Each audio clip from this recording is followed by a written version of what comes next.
भवादिकर्णधारकं यशोमती किशोरकं नमामि चित्तचोरकं दृगन्तकान्तभङ्गिनं सदा सदा श्रीरङ्गिनं दिने दिने नवं नवं नमामि नन्दसम्भवं गुणाकरं सुखाकरं कृपाकरं कृपापरं सुदृश्यनिन्दिकन्दनं नमामि गोपनन्दनं नवीनगोपनागरं नवीनकेलिलम्पटं नमामि मेघसुन्दरं तडित्प्रभालसत्पटं गिरिराज धरण मैं तो तेरी शरण गिरिराज धरण मैं तो तेरी शरण गिरिराज धरण मैं तो तेरी शरण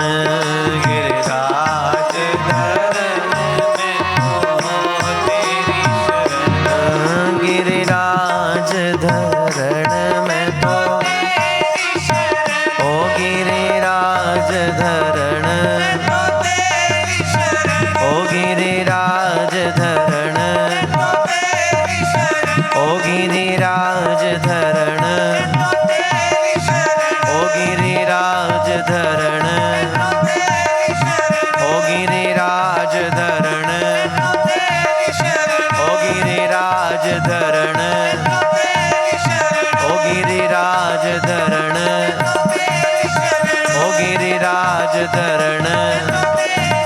ओ गिरिराज धरण ओ गिरिराज धरण ओ गिरिराज धरण ओ गिरिराज धरण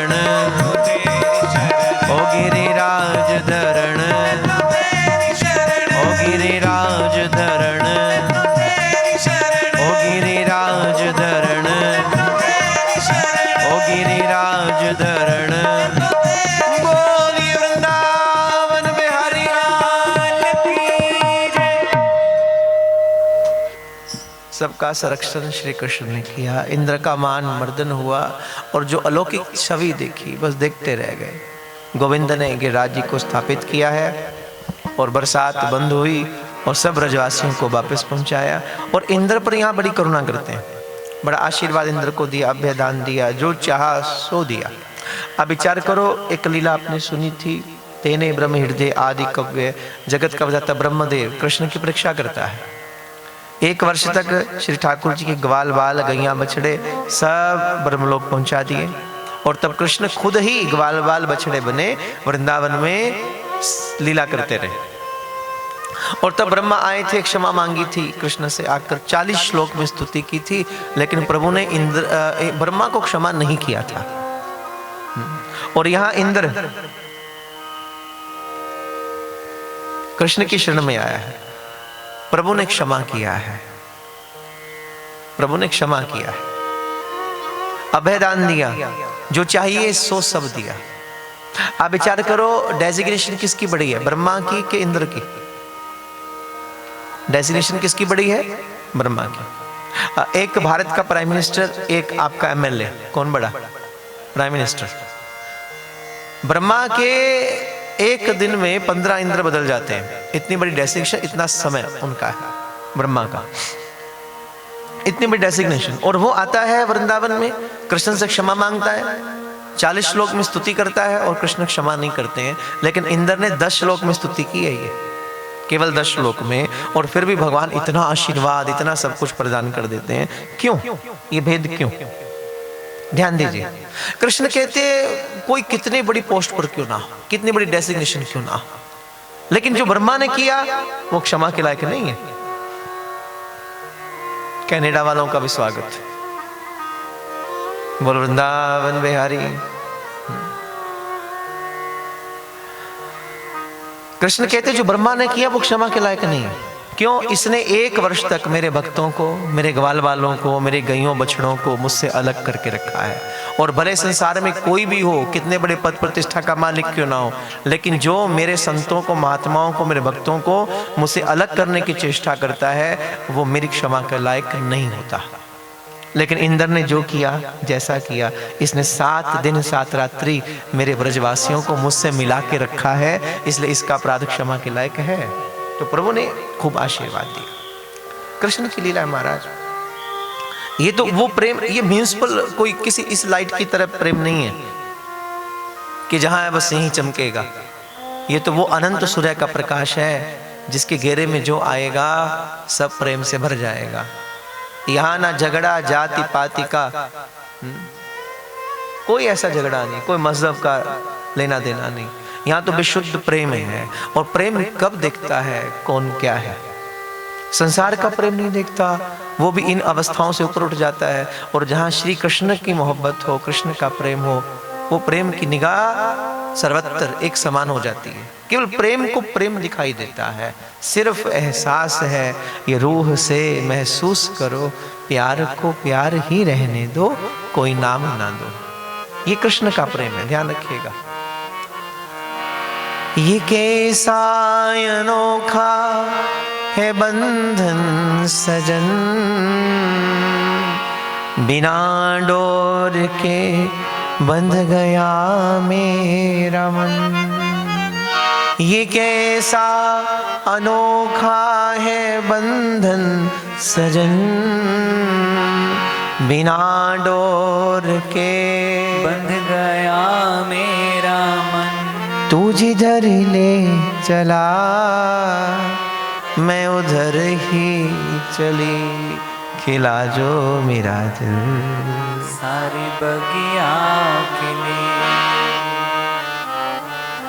तू सूरज में सूरज मुखी हूँ पिया, ना देखूं तुझे तो ना लागे जिया। तू सूरज में सूरज मुखी हूँ पिया, ना देखूं तुझे तो ना लागे जिया। तेरे रंग में रंगी मेरे मन की कली, तेरे रंग में रंगी मेरे मन की कली, खिला जो मेरा दिल सारी बगिया। केवल कृष्ण के लिए खिला जो मेरा दिल सारी बगिया खिली।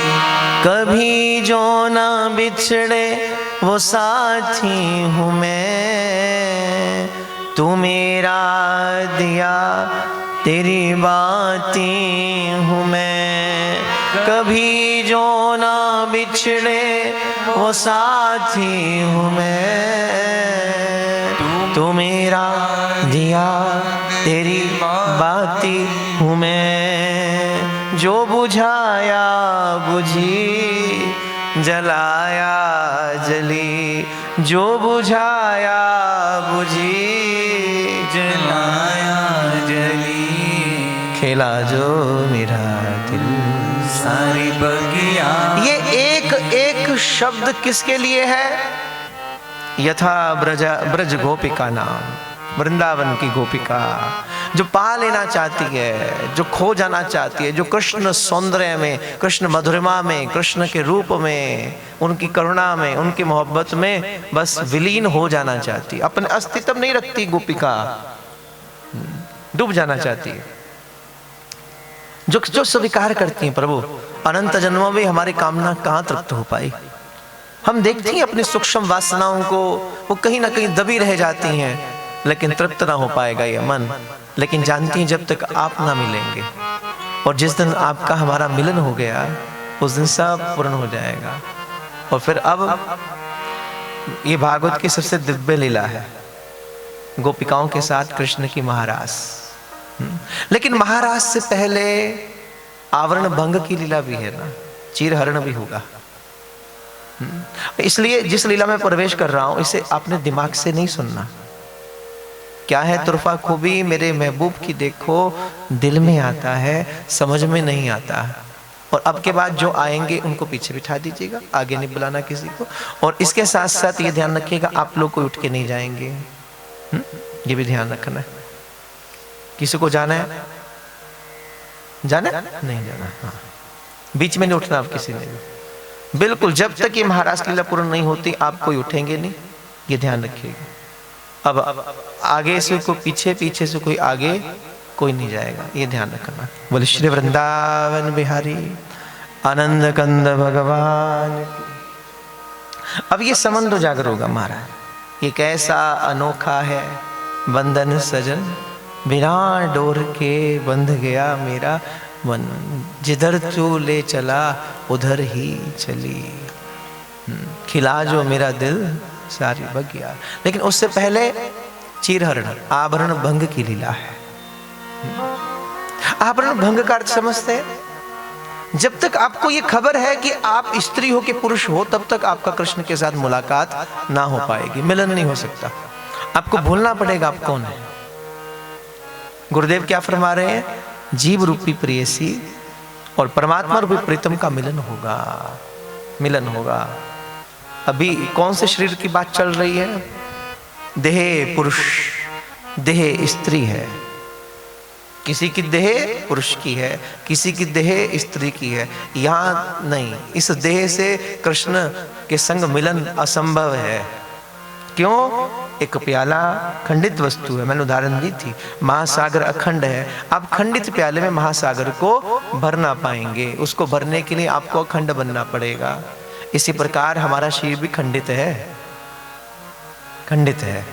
और अगर जबरदस्ती इसके अंदर कृष्ण सौंदर्य को भरने की कोशिश करोगे, उसकी अखंडता को भरने की कोशिश करो, शरीर भी खंड खंड हो जाएगा। अभी पात्रता नहीं है। इसलिए क्या होता है, कई बार जिन्होंने आज तक जबरदस्ती निधिमन रहने की विचार किया, आज तक जिस भी महात्मा ने निधिवन में रात गुजारी, फिर क्या हुआ आप सभी जानते हैं। वो व्यक्ति रुक ना पाया, 2 दिन 4 दिन बुरा गया, पागल हो गया और अंत में कुछ दिनों के बाद शरीर को छोड़ दिया। कारण है, क्यों ऐसा होता है? क्योंकि हमारे शरीर खंडित है, इसकी पात्रता है। 500 ग्राम के पात्र में आप 5 क्विंटल वस्तु को जबरदस्ती भरने की कोशिश करोगे तो पात्र खंड खंड हो जाएगा। वही हालत इसकी होती है। वो कृष्ण कौन? अनंत सौंदर्य, अनंत प्रकाशमयी, जिसके एक मस्तक पर एक नहीं कोटि सूर्य संप्रभा, करोड़ों करोड़ों सूर्य का तेज जगमगा रहा है, जिसकी सुंदरता इतनी अलौकिक, इतनी अनंत, इतनी अखंड है, जिसको समाहित कर लेने की जीव में कैपेबिलिटी बिल्कुल भी नहीं है। तभी कबीर कहते जल्दी मत करना, बीच में अभी ब्रिज बनने दो, बीच में किसी सदगुरु को आने दो, वो तुम्हें पात्रता देगा, तुम्हारे पात्र को थोड़ा विराट करेगा और उसको भी जल्दी जल्दी नहीं लेकर आएगा, आराम से लेकर आएगा। गुरु क्या करता है? अपने शिष्य को रोकता है, तू रुक, जल्दी नहीं, आराम से, तुझे पहले पात्रता देनी पड़ेगी, तुझमें तेरी कैपेबिलिटी को मुझे बढ़ाना है। और कृष्ण को रोकता है, तू भी जल्दी मत करना, क्योंकि अभी काबिल नहीं है, ये अभी काबिल नहीं है। तू एकदम बरस गया तो ये सहन ना कर पाएगा। इसलिए क्या होता है, रात तो बीत गई, देख भी लिया, वो सामने भी आया, लेकिन शरीर सहन ना कर पाया, नहीं टिक पाएगा, शरीर नहीं टिक पाएगा। आप 21 दिन हर क्षण हर पल अगर कृष्ण में डूब जाते हैं तो 21 दिन बाद शरीर नहीं रुकेगा। ये रस ऐसा है, शरीर की कैपेबिलिटी नहीं है। इसलिए बड़े आराम से ले जाया जाता है, बड़े आराम से, जल्दबाजी नहीं करनी, उसे उतरने दो, उसे आने दो। जब गीता में भी श्री कृष्ण अपनी विराट सत्ता प्रकट करते हैं और विराट स्वरूप प्रकट करने के बाद अर्जुन देख नहीं पाता, मैं नहीं देख पाऊंगा आपको, मैं नहीं अनुभव कर पा रहा आपका। और तब श्री कृष्ण दिव्य दृष्टि प्रदान कर रहे हैं और फिर देखा। लेकिन एक बात ध्यान रखना, कृष्ण गीता में स्पष्ट कहते हैं, मेरे इस रूप को मैंने पहली बार दिखाया है और तू देखने वाला है अर्जुन, तूने देख लिया इस रूप को, लेकिन इस रूप को भी कहीं कहीं देखा जा सकता है, लेकिन मेरे वृंदावन स्वरूप को हर किसी की पात्रता नहीं उस रूप को देखने की, उस रूप को सहन करने की। वो किसी संत की कृपा से होता है, वो किसी रसिक की कृपा से हो पाएगा, वो पात्रता बढ़ाएगा और समाहित होगा कृष्ण। इसलिए इस देह से नहीं, और उससे पहले ये चिरहरण का अर्थ क्या है? ये दो गोपिकाएं जो सब कुछ कृष्ण पर अर्पण कर चुकी हैं, जो कृष्ण को सर्वस्व मानती हैं। अभी भी उन गोपिकाओं में एक भेद दृष्टि थी। वो गोपिकाएं सोचती थी हम स्त्रियां हैं और ये पुरुष है। और कृष्ण कहते जब तक ये भेद रहेगा ना तुम मेरे पास ना आ पाओगी, क्योंकि मुझे तुम्हारा शरीर नहीं धारण कर पाएगा। मुझे धारण करने के लिए तुम्हें अखंड बनना है, क्योंकि मैं अनंत हूं, तुम्हें अनंत बनना पड़ेगा। इसलिए तुम्हें कहीं भीतर की यात्रा करनी है, बड़ी गहरी महाराज, जहां तुम्हारी आत्मा का स्पंदन होगा। इसलिए लीला आत्मा की लीला है, अब शरीर नहीं। इसलिए इस दिमाग का, बुद्धि का प्रयोग मत करना। इसमें बड़ा मल है, बड़ा कूड़ा करकट है संसार का। इसको विशुद्ध प्रकृति हृदय की यात्रा करना। अब अंतर आत्मा में चलना। आती हैं गोपिकाएं वृंदावन की ब्रजांगनाएं, कहां? यमुना के तट पर। अब एक एक शब्द को ध्यान से अंदर ग्रहण करना। आती हैं ये गोपिकाएं ब्रजांगनाएं यमुना के पुलीन पर, और किस लिए? मां कात्यायनी की पूजा करने के लिए। और उस वक्त कोई मंदिर नहीं था यमुना के तट पर, कोई मां कात्यायनी का स्वरूप भी नहीं था। कोई स्वरूप आज तो है, उस वक्त नहीं था। जब गोपिकाएं आती हैं, यमुना के तट पर आई और यमुना जी में से बालू निकाली, थोड़ी बालू निकाली और उसको सामने रखा और उसका एक भाव कर लिया, ये मां है। ये गोपिकाओं का भाव है। उस स्वरूप में भाव कर लिया, ये मां है। और फिर अक्षत अर्पण कर दिए, पुष्प अर्पण कर दिए, जो भाव था अर्पण कर दिया। हमें पूजा नहीं करनी आती मां, ये स्वीकार कर लेना, लेकिन हम तेरा प्रताप जानती हैं। और फिर गोपिकाओं ने जो मांगा, संकल्प कर रही हैं। 1 वर्ष की 6 ऋतुएं, हेमंत ऋतु का प्रारंभ हो रहा है और गोपिकाएं क्या संकल्प करने जा रही हैं? कात्यायनी महामाए। जिसको कृष्ण चाहिए वो मेरे साथ गाओ। ये गोपिकाओं का भाव है। कात्यायनी महामाए, कात्यायनी महामाए, महायोगिनीश्वरी, महायोगिनीश्वरी, नंद गोप सुतम देवी, नंद गोप सुतम देवी, पतिम में कुरुते नमः। पतिम में कुरुते। हे माँ, हमें इतना आशीर्वाद दे। ये जो नंद नंदन है ना, गोपिकाएं कह रही हैं, ये जो नंद नंदन है ना, तो जानती है भगवान है। ये माँ को बता रही हैं, ये कृष्ण है, हम जानती हैं। और हम ये भी जानती हैं, हम जन्म जन्म की प्यासी केवल कृष्ण के लिए आई हैं।